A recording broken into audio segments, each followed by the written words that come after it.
તો નમસ્કાર ખેડૂત મિત્રો, હું વિજય પરમાર. આજે આપણે જે ઓલો કેન્યા તુવેરના બે વિડીયો મૂકેલા હતા, એક લીલી તુવેરનો વિડીયો મૂકેલો હતો અને એક બિયારણનો પણ વિડીયો મૂકેલો હતો. અને આજે આપણે એ તુરની વિઝિટ ઉપર આવ્યા હતા. અત્યારે બીજું ફ્લાવરિંગ શરૂઆત થઈ ગઈ છે અને સારું એવું ફ્લાવરિંગ બેસી ગયું છે. તો પહેલા તો આપણે રમેશભાઈ પાસેથી એ જાણીએ કે એને જે બિયારણમાં તુર કેટલી ઉત્પાદન આપ્યું અત્યાર સુધીમાં. જે લીલી તુરનું એને વેચાણ નતું કર્યું, પકવી હતી તુર, એટલે એનું ઉત્પાદન એને કેટલું મળ્યું તો પેલા રમેશભાઈ પાસેથી જાણીએ. તો રમેશભાઈ, તમે જે બિયારણ આ કેન્યા તુવેરનું કર્યું એ કેટલું થયું બિયારણ? આ જે પેલા ફાલનું હતું એ બધું બિયારણ વીઘે 40 મણ જેવું થયું છે. અને એ બધું બિયારણમાં જે ખેડૂતના ફોન આવ્યા હતા બધાને એમને એ પણ જતું એ પ્રમાણે દીધું છે, આપ્યું આપણે. અને અત્યારે આપણે જોઈ કે તમારે હવે આ તુરનો બીજો ફાલ શરૂ થઈ ગયો. આ બીજો ફાલ છે. તો મને તો આમાં જે પેલી લીલી તમે જ્યારે વાવેતર કર્યું ફ્લાવરિંગ હતું એની કરતા કદાચ 10-15% ઓછું હોય એટલું મને હજી ફ્લાવરિંગ દેખાય છે.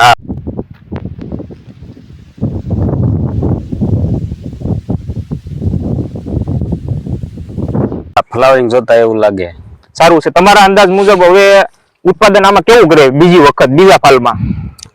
બીજા ફાલમાં તો તમે જોવો ને તો પેલાથી થોડું ઘણું ઓછું થાય એમ ફ્લાવરિંગ જોતા આપણને એવું લાગે. તો હવે તમારો પ્લાન શું છે? આ જે બીજો ફાલ રહ્યો એ તમે બિયારણ પકવવાના છો કે લીલી તુરનું વેચાણ કરવાના છો? ના, હવે લીલીનું તો સીઝન પૂરી થઈ ગઈ એટલે હવે આ પકવવાનું જ છે. પકવવાનું જ છે.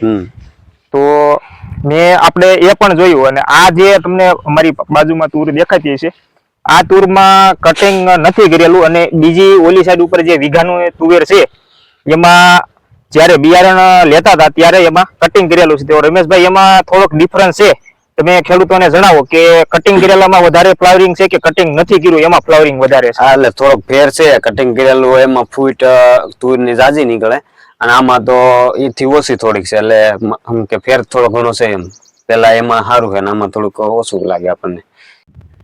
તો હું તમને ખેડૂત મિત્રો બીજું ફ્લાવરિંગ પણ તુવેરનું બતાવવાનો પ્રયત્ન કરીશ. તો રાજેશભાઈ, આ તમે તુવેરનું ફ્લાવરિંગ બતાવો, નજીકથી પણ બતાવો. જે આ સિંગ પણ બંધાણી છે, આ સિંગ પણ બીજા ફ્લાવરિંગની તમે જોઈ શકો છો, એ પણ તમને બતાવવાનો પ્રયત્ન કરીશ. આ બધી તમે જોઈ શકો. આ કેન્યા તુવેર જે ફાફડો જે ખેડૂત મિત્રો બિયારણ લઈ ગયા છે આ એ જ વેરાયટી છે, તમે જોઈ શકો છો. અને આ સાઈડ પણ બતાવી દો, કદાચ તડકાના લીધે તમને ક્વોલિટી એટલી વિડીયોમાં નહીં દેખાય. જે 1-2 દિવસમાં ઘણા ખેડૂત મિત્રો રૂબરૂ પણ વિઝિટ માટે આવ્યા હતા, એમને સારો એવો અનુભવ છે. ને જે ખેડૂત મિત્રો બિયારણ લઈ ગયા છે રમેશભાઈ પાસેથી, અને રમેશભાઈએ ઘણું બધું ખેડૂતોને બિયારણ પૂરું પાડ્યું છે. રમેશભાઈ, અંદાજિત તમે કેટલું બિયારણ અત્યાર સુધીમાં ખેડૂતોને પૂરું પાડ્યું? 35-40 મણ જેવું વહી ગયું છે. 35-40 મણ જેટલું રમેશભાઈએ અત્યાર સુધીમાં બિયારણ પૂરું પાડ્યું છે અને હજી પૂરું પાડે છે. જેટલું એની પાસે છે એટલું એ બિયારણ પૂરું પાડવાનો એનો પ્રયત્ન છે અને સારું એવું ખેડૂતોને બિયારણ મળી રહે એવા પ્રયત્ન રમેશભાઈના હતા. અને કોઈની અત્યાર સુધીમાં એવી ફરિયાદ નથી આવી કે બિયારણ ખરાબ આવ્યું. ને સારું એવું બિયારણ એસોટિંગ કરીને રમેશભાઈએ આપેલું હતું. અને બધો એક સારો દાણો કરીને અથવા તો કોઈ ઈયળનો ડંખ લાગેલો હોય તો એ બધું એને અલગ પાડીને એક સારી ક્વોલિટી એક ધારી મળી રહે એવા રમેશભાઈના પ્રયત્ન હતા. અને જે ખેડૂત મિત્રો આ તુવેર કેન્યા ફાફડો લઈ ગયા છે અને વાવેતર કરવાના છે, જે અત્યારે કરે કે અથવા તો ચોમાસામાં જે વાવેતર કરવાના છે, એને થોડીક ખાસ મારી નાનકડી એવડી ભલામણ છે કે આ તુરનું તમે વાવેતર કરો અને તમારે બીજી સિઝન અથવા તમારે જ્યારે ટૂંકમાં એમ કહી શકાય જાન્યુઆરી-ફેબ્રુઆરીમાં તમારે તુર પાકી જાય અથવા તો લીલી હોય અને પછી તમારે પાણીનો એવો થોડીક અસર હોય, તમારે આ ઊભી રાખવી હોય તો રમેશભાઈ આ તમે ઊભી રાખી શકો. કેમ કે ઉત્પાદન તમને મહિનાની અંદર તમને બીજી સિંગુ સારી એવી બેસી જાય છે બીજા ફ્લાવરિંગમાં પણ. પાણી જોઈએ, પણ પાણી જોઈએ 4 થી 5 પાણા હારા મળી જાય ફ્લાવરિંગ લાગ્યા પછી પાણી જોઈએ તો સારું એવું પાછું ઉત્પાદન મળી શકે. અને જો લીલીનું બજાર હોય તો તમે લીલીનું પણ વેચાણ કરી શકો છો. અને જે ખેડૂત મિત્રો પકવવા માંગતા હોય એ બીજી વખત પણ પકવીને સારું એવું ઉત્પાદન મેળવી શકે છે. બીજા ફ્લાવરમાં સિંગ પેલા જેવી થાય, સિંગ પણ પેલા જેવી જ થાય છે અને સારું ઉત્પાદન મળશે. કદાચ 10-15% ફેરફાર થાય પણ તોય સારું કહેવાય. કેમ કે 7-8 મહિના તુર ઊભી હોય અને જો 15-20 દિવસમાં બીજું ફ્લાવરિંગ કટિંગ કરો પછી લાગી જતું હોય તો ખૂબ સારું કહેવાય. તો આપણે બીજા આંતરપાક કે અંદર તમારે કટિંગ કરેલું હોય તો તમે સોળી કે એવું કાંઈ મગ એવી વસ્તુ વાવી શકો, પણ કટિંગ કરેલું હોય તો કટિંગ ના કર્યું હોય તો એટલું તમને ફ્લાવરિંગ થોડુંક ઓછું દેખાય છે. આ તમને હું જણાવી દઉં, કેમ કે મેં રૂબરૂ જોયું છે રમેશભાઈ અને બધા ટૂરમાં વિઝિટ ઉપર આપણે કરી ફરતી, અમને ફ્લાવરિંગ પણ દેખાવતું. તમે રાજેશભાઈ આ ફ્લાવરિંગ હાવ નજીકથી સિંગ પણ અત્યારની બતાવી દો, તમે હાવ નજીકથી બતાવો એટલે ખેડૂતોને થોડોક અનુભવ થાય. અને એવું નથી કે છોડ સુકાવાનો કે એવો પ્રશ્ન છે, એકદમ લીલા છોડ છે. રાજેશભાઈ ઓલપાના જે છોડ છે એ પણ બધા બતાવી દો, તમે જોઈ શકો છો. નજીકથી પણ બતાવજો જે આ છોડ છે. તડકાના લીધે તમને ક્વોલિટી થોડીક વિડીયોની ઓલી લાગતી હશે, પણ એકદમ લીલા છોડ છે. જોઈ શકો આ બધી કેન્યા તુવેર જ છે. અને તમને હમણાં એ પણ હું બતાવીશ કે જેમાં કટિંગ નથી કર્યું એમાં પણ ફ્લાવરિંગ છે, પણ જેમાં કટિંગ કરેલું છે એમાં વધારે છે, કટિંગ કરેલું છે એમાં, બાકી ઓછું છે. અને નવી સિંગ પણ બંધાઈ ગઈ છે. રાજેશભાઈ તમે આ નવી જે સિંગ બંધાણી બીજા ફળની એ પણ બતાવવાનો પ્રયત્ન હું તમને કરું, જેમાં પણ 6, 7, 8 દાણા તમને દેખાશે. નજીકથી જે બતાવી દો. જો આ જે બીજા ફળની છે તમને હું ગણાવી દઉં, 1, 2, 3, 4, 5, 6 અને 7. પણ એવું કઈ બહુ ફેરફાર નથી, કદાચ એક દાણો ઓછો થાય તો પણ ઉત્પાદન સારું મળી રહે. તો રમેશભાઈ હવે તમારે કઈ કેવું હોય તો ખેડૂતોને તમારે કઈ ભલામણ છે કર્યા જેવી? બસ હવે ખેડૂતોને તો આપણે આગલા વિડીયોમાં બધી માહિતી તો તૂર વિશે આપી દીધેલી હતી ને. તો હવે જે લોકોને બિયારણ આપવાનું છે એને તમે પૂરું પાડી દેજો. અને હવે કઈ એવું હશે આમાં કેટલું ઉત્પાદન આવે છે રમેશભાઈ, આપણે એ પણ વિડીયો પાછો બનાવીશું બીજો, કે બીજા ફળમાં કેટલું ઉત્પાદન મળે છે એ પણ તમને જણાવીશું કે આટલું ઉત્પાદન બીજા ફળમાં પણ મળ્યું. બિયારણની વાત કરું છું, લીલુંનું વેચાણ નથી કરવાના, એટલે આપણે બિયારણનું જણાવીશું. જે અગાઉ જે પહેલો ફાલ હતો એમાં 40 કેટલું કીધું તમે? 40 આજુબાજુ એને ઉત્પાદન આવ્યું છે બિયારણનું. હવે બીજા ફાલનું આપણે એ પણ વિડીયો બનાવીશું જ્યારે પાકે. અંદાજિત રમેશભાઈ કેટલો ટાઈમ ઊભી રહેશે હવે આ બિયારણ કમ્પ્લીટ થવામાં? હવે જોવો ને જે મહિના ઉપર હોય જાય. મહિના ઉપર. હા, જે તમારો ચેંગો હોય જાય બંધાણે આ ફૂલ છે એની સીઝન થાય પછી વાર લાગે ને. મે મહિનાના ટૂંકમાં પેલા વીકમાં લગભગ અંદાજે થઈ જાય સિંગ કમ્પ્લીટ. પછી થઈ જાય તો આપણે રમેશભાઈ ત્યારે પાછા મળીશું, કમ્પ્લીટ થાય ત્યારે મને જરાક અપડેટ કરીજો, પછી આપણે પાછો વિડીયો બનાવીશું અને ખેડૂતોને. તો ખેડૂત મિત્રો આજે બીજું ફ્લાવરિંગ આવેલું હતું એની સિંગ બંધાવવાની શરૂઆત થઈ ગઈ છે. તમને બતાવું, હજી બહુ એવા ખાસ દાણા નથી થયા, તમે એકદમ સારી એવી લીલી સિંગ દેખાતી છે, કેમ કે આ બીજા ફ્લાવરિંગની સિંગ છે. રમેશભાઈની જ આજે કેન્યા તુવેર ફાફડાનું વાવેતર કરેલું હતું એનું છે. અને તમને ફ્લાવરિંગ પણ બતાવવાનો પ્રયત્ન કરું. ફ્લાવરિંગ પણ ભરપૂર માત્રામાં છે. જે બીજું ફ્લાવરિંગ છે એમાં પણ બહુ સારું એવું ફ્લાવરિંગ જોવા મળેલું છે, તમે જોઈ શકો. અને આ રમેશભાઈ છે જે અત્યારે અમે વિડીયો શૂટ કરી રહ્યા છીએ, અને સારું એવું ફ્લાવરિંગ છે અને એકદમ સારી છે. સુકાવાનો પ્રશ્ન કે એવો કઈ પ્રશ્ન નથી આવ્યો. તમને હજી થોડોક બતાવવાનો પ્રયત્ન કરું. ટૂર તમે જોઈ શકો. તડકાના લીધે થોડીક ક્વોલિટી વિડીયોની એવી થાય છે અને સારું એવું ફ્લાવરિંગ છે. એટલે જે ખેડૂત મિત્રો આ તૂર લઈ ગયા છે અને વાવેતર કરવાના છે એટલી મારી થોડીક ભલામણ છે, તમે થોડીક કાળજી લેજો. ને આમાં હવે જેમાં કટિંગ કરેલું છે એમાં હવે દવાનો સ્પ્રે લાગશે એટલે ઉત્પાદન સારું મળશે. પેલા જે આ વાવેતર કરેલું હતું આમાં કઈ દવા કે એવો સ્પ્રે નતો કરેલો, કેમ કે બહુ છોડની હાઈટ ને એના પ્રશ્નના લીધે એવો બધો પ્રશ્ન હતો, એટલે થોડોક બિયારણ બગડવાનો અથવા ઈયળના લીધે થોડોક એવો પ્રશ્ન હતો. પણ હવે એવો પ્રશ્ન નહીં આવે. તમે જોઈ શકો આ રીતના અત્યારે ફ્લાવરિંગ છે. આપણે કેમ એક ધારે ઉપર દોડવા ટાઈપ એ રીતના શીંગું બંધાણેલી છે. તમને નજીકથી બતાવવાનો પ્રયત્ન કરું. આ રીતના ફ્લાવરિંગ બીજું લાગેલું છે, તમે જોઈ શકો છો. તો જે ખેડૂત મિત્રો લઈ ગયા છે એને ખાસ આટલી કાળજી લેવાની છે. જો બીજું ફ્લાવરિંગ લેવું હોય તો તમે બીજો ફાલથી પણ સારું એવું ઉત્પાદન મેળવી શકો છો. આ બધી એ તૂરનું વાવેતર કરેલું છે. હું તમને બહારથી પણ બતાવવાનો પ્રયત્ન કરું. ત્યારે જે બીજો ફાલ આવી ગયો છે તો પણ તૂર નમવા લાગી છે વજનના લીધે.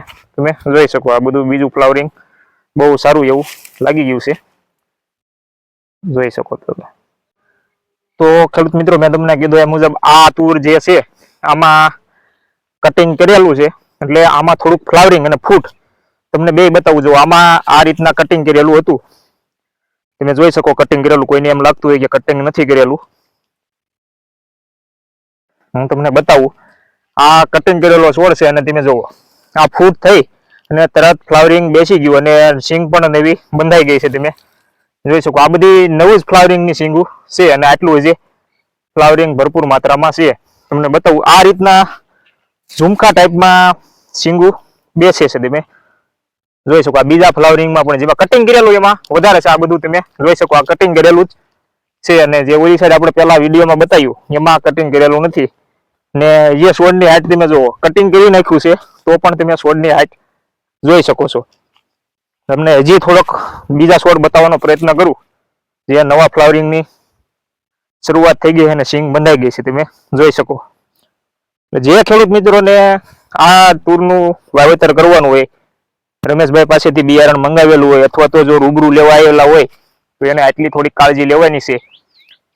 બાકી જે રૂબરૂ રમેશભાઈ હારે વાતચીત કરી અને જે આજે મેં વિડીયો શૂટ કરતા અને સવારમાં ઘણા ખેડૂતો આવેલા હતા એની પણ આપણે વાતચીત એને કરી લીધી અને એને આ બીજું ફ્લાવરિંગ પણ જોયેલું છે, તો એ લોકોને આઈડિયા હશે જ. બતાવી આ બધી નવી જ ફ્લાવરિંગની સિંગુ છે, તમે જોઈ શકો. આ બધું ફ્લાવરિંગ જેમાં કટિંગ કરેલું છે એમાં જ્યારે ફૂટ થઈ ગઈ એટલે તરત જ બીજું ફ્લાવરિંગ શરૂઆત થઈ ગઈ. જોઈ શકો, આ કટિંગ કરેલો છોડ છે, જુઓ તમે. આમાં પણ તમે ફ્લાવરિંગ જોઈ શકો. બીજું ફ્લાવરિંગ બહુ સારું આવે છે એટલે ઉત્પાદન પણ સારું મળશે.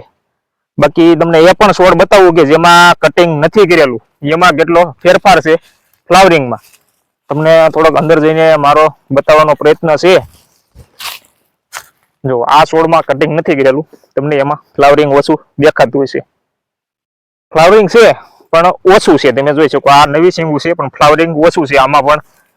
અહીંયા જે ઉપર તમને નવી ફૂટ ઉપર માથાની ટોચ ઉપર જે ડાળુમાં દેખાતું હોય એમાં થોડુંક ઓછું ફ્લાવરિંગ છે, પણ ફ્લાવરિંગ છે. કટિંગ થઈ ગયું એમાં તો વધારે જ છે. આ કટિંગ થઈ ગયેલો છોડ છે, એમાં બહુ સારી એવી સિંગુ બેસી ગઈ છે, તમે જોઈ શકો. આ નવી સિંગુ છે બધી અને આ સારી એવી તુવેર છે. ને જે ખેડૂત મિત્રોને હવે કદાચ રમેશભાઈ એમ કહેતા હતા કે હવે બહુ 30-40 મણ જેટલું જ બિયારણ છે, હવે એટલું જ આપવાના છે. બાકી બધું જે વેચાણ એને કરી દીધું છે અને ખેડૂતો સુધી પહોંચાડી દીધું છે. આ કટિંગ કરેલું છે અને અહીંયા તમે બિયારણનો વિડીયો પણ જોયો છે કે આમાં જે કટિંગ કરીને રાખતા હતા એ તુર અહીંયા બધી એને ટૂંકમાં ખડું, તમે તમારી ભાષામાં જે કહેતા હોય એ અહીંયા કહ્યું હતું એટલે થોડાક છોડ ઉપાડી લીધા હતા. આ બધું કટિંગ કરેલી જ કેન્યાની જ વેરાયટી છે. હજી તમે હાઈટ જોઈ લ્યો, તમને વિડીયોમાં બતાવવાનો મારો પ્રયત્ન છે કે હજી બહુ સારી એવી હાઈટ છે. અને હજી આમાં પણ થોડોક એવો દવાનો ને એવો છાંટવાનો પ્રશ્ન રહેશે, કેમ કે હજી તો ફૂટ થઈ છે એટલે હજી થોડુંક અંતર ઓછાના લીધે હજી એવો પ્રશ્ન આવશે કે એકાદ બે દવાના રાઉન્ડ લાગશે, પછી દવાનો રાઉન્ડ નહીં મારી શકે. હવે મહિના અંદર ટૂંકમાં 35-40 દિવસમાં આ પણ બીજા ફ્લાવરિંગનું પણ બિયારણ કમ્પ્લીટ થઈ જશે, મને એવું લાગે છે.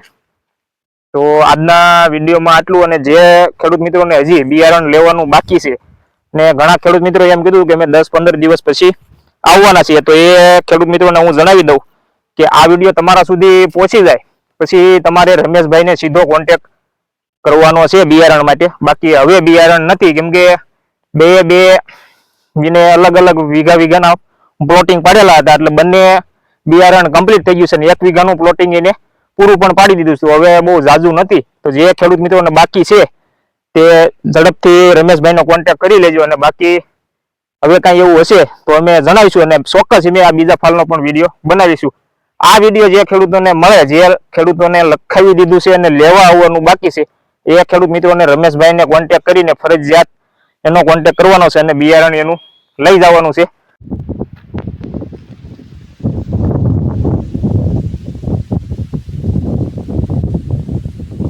તો હાલો રમેશભાઈ.